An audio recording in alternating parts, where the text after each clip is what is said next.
पिछली वीडियो में हमने बताया था राष्ट्रीय मानवाधिकार के संबंध में, और इस वीडियो में हम जानेंगे इस राज्य मानवाधिकार आयोग के संबंध में कि राज्य मानवाधिकार क्या है और इसका गठन कैसे किया जाता है और इसके जो सदस्य होते हैं उनकी नियुक्ति और पद से हटाना किस प्रक्रिया और धारा के तहत होता है, इसको हम लोग समझेंगे।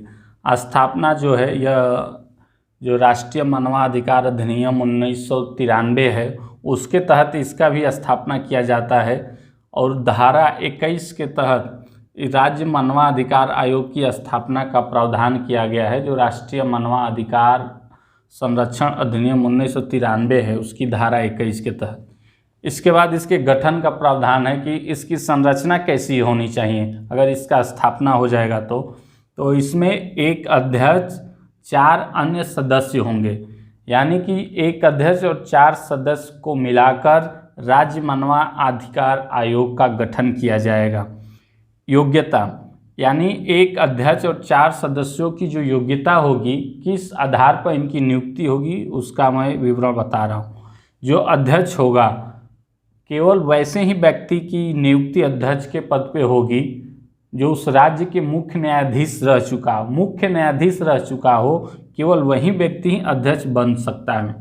जो 4 अन्य सदस्य हैं उसमें जो सबसे पहला है वह है कि राज्य का जो न्यायाधीश होता है उच्च न्यायालय का, वो मुख्य न्यायाधीश नहीं, मुख्य न्यायाधीश अध्यक्ष बनेगा और केवल न्यायाधीश उच्च न्यायालय का एक सदस्य नियुक्त होगा इसमें। इसके बाद उस राज्य के जो जिला न्यायाधीश होता है उस जिला न्यायाधीश का एक सदस्य होगा, यानी 2 लोग हो गए, और 2 ऐसे व्यक्तियों को सदस्य बनाया जाएगा जो मानवाधिकार के संबंध में ज़्यादा अनुभव रखते हों, उनका व्यवहारिक ज्ञान या अनुभव है। 2 ऐसे व्यक्तियों को नियुक्त किया जाएगा, तब जाकर एक अध्यक्ष और 4 सदस्यों की नियुक्ति का प्रावधान होगा। इसके बाद आयोग का एक सचिव होगा जो मुख्य कार्यपालक अधिकारी के रूप में कार्य करेगा। मुख्यालय, राज्य मानवाधिकार आयोग का मुख्यालय कहीं भी हो सकता है, राज्य सरकार के ऊपर निर्भर है। हर राज्य, प्रत्येक राज्य का अलग अलग मुख्यालय होता है, अपने अनुसार सब लोग बनाते हैं। नियुक्ति, यानी कि जो राज्य मानवाधिकार आयोग हैं उनके सदस्यों की नियुक्ति कौन करता है और कैसे होती है, इनकी नियुक्ति का प्रावधान धारा 22 में किया गया है। जो मानवाधिकार संरक्षण अधिनियम 1993 है उसकी धारा 22 में नियुक्ति राज्यपाल के हस्ताक्षर के द्वारा होती है, और राज्यपाल नियुक्ति तभी करता है जब एक समिति इनके नामों की सिफारिश करती है। एक समिति जो होती है वो राज्य के मुख्यमंत्री, उस विधानसभा के अध्यक्ष और उस विधानसभा के जो विपक्ष के नेता होते हैं, इन तीनों से मिलकर एक समिति बनती है, और समिति का अध्यक्ष जो होता है मुख्यमंत्री होता है। वहीं नामों को भेजते हैं तो राज्यपाल इन सदस्यों की नियुक्ति करता है अपने हस्ताक्षर से। पद से हटाना, पद से हटाने की प्रक्रिया सेम वही है जो राष्ट्रीय मानवाधिकार आयोग की है, और यह भी है कि इसका धारा 23 में प्रावधान किया गया है राज्य मानवाधिकार के संबंध में। 2 तरीकों से सदस्यों को पद से हटाया जा सकता है, एक है दुर्व्यवहार के द्वारा और एक है अक्षमता के द्वारा। दुर्व्यवहार में वो सारी चीज़ें सम्मिलित हो जाएंगी कि कोई आपके ऊपर गंभीर आरोप लगता है, नैतिक तौर पे पद पे रहना अब औचित्य नहीं रह जाता है, तो ऐसे अगर आरोप लगते हैं दुर्व्यवहार का तो पद से राष्ट्रपति के द्वारा हटाया जा सकता है। इन सदस्य और अध्यक्ष को राष्ट्रपति के द्वारा ही हटाया जाएगा। इसके बाद अक्षमता, सही और गलत का निर्णय करने में जब मानसिक रूप से आप संतुलन खो बैठे हों और सही से निर्णय न कर पाते हों विधि के अनुरूप, तो इस आधार पर भी राष्ट्रपति के द्वारा धारा 23 के तहत पद से हटाया जा सकता है। आयु सीमा, इसका प्रावधान धारा 24 में किया गया है कि अगर कोई व्यक्ति है उसकी नियुक्ति 70 वर्ष तक या 5 वर्ष तक के लिए होगी। अगर कोई 68 वर्ष की नियुक्त होता है व्यक्ति सदस्य या अध्यक्ष, तो मात्र 2 वर्ष के लिए ही उसका कार्यकाल होगा, क्योंकि 70 वर्ष से अधिक नहीं हो सकता है।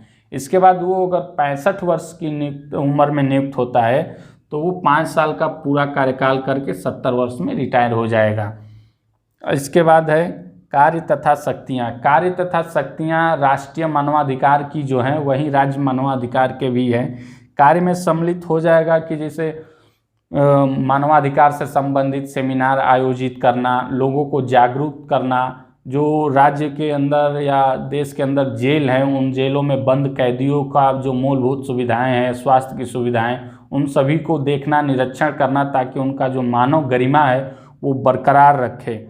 लोगों को जागरूक करना, तमाम तरह के जो अंतर्राष्ट्रीय सेमिनार हैं, अभिलेख है, उनका पालन करना, उनके अनुरूप कार्य करना, ये सभी मानवाधिकार आयोग के कार्य में आ जाएंगे। शक्ति की बात करें तो सिविल प्रक्रिया संहिता 1908 के तहत अगर कोई सिविल कोर्ट है जिले का जो उसको शक्ति प्राप्त होती है, वहीं शक्ति राष्ट्रीय या राज्य मानवाधिकार आयोग को प्राप्त होती है। इन शक्ति के तहत किसी अभियुक्त को सम्मन भेजना, उसे बुलाना, गिरफ्तारी वारंट जारी करना, उसे दंडित करना, ये सभी सारी शक्तियाँ राज्य मानवाधिकार या राष्ट्रीय मानवाधिकार आयोग को प्राप्त होती हैं। राज्य मानवाधिकार जो है यह स्वतः संज्ञान लेकर या लोगों के द्वारा शिकायत जब मिलता है तब अपना जांच कर सकता है, और राज्य आयोग ऐसे मामलों का जांच नहीं करेगा, यानी एकदम बिल्कुल कर ही नहीं सकता है उस विषय पे। और राज्य मानवाधिकार का यह कर्तव्य भी है कि जो अपराधी होते हैं उनको दंडित करना होता है, और जो पीड़ित व्यक्ति होते हैं उनको उपचार दिलाना भी राज्य या राष्ट्रीय मानवाधिकार आयोग का कार्य होता है। इस तरह से हमने समझा और जाना कि जो इसकी स्थापना हुई थी, कैसे हुई थी, इसका गठन का प्रावधान कैसे है, योग्यता क्या क्या होनी चाहिए, मुख्यालय कहीं भी हो सकता है, नियुक्ति कैसे होती है, पद से हटाना धारा 23 के तहत दुर्व्यवहार और क्षमता द्वारा, आयु सीमा धारा 24 के तहत 70 वर्ष या 5 वर्ष जो भी पहले हो, कार्य तथा शक्तियाँ, कार्य में बहुत सारा है, मानवाधिकार से जितने भी कार्य होंगे, जागरूकता से लेकर सेमिनार आयोजित करना, सब कार्य में आ जाएंगे। शक्ति है कि एक सिविल कोर्ट को जो शक्ति प्राप्त होती है वहीं राज्य या मानवाधिकार आयोग को भी प्राप्त होती है।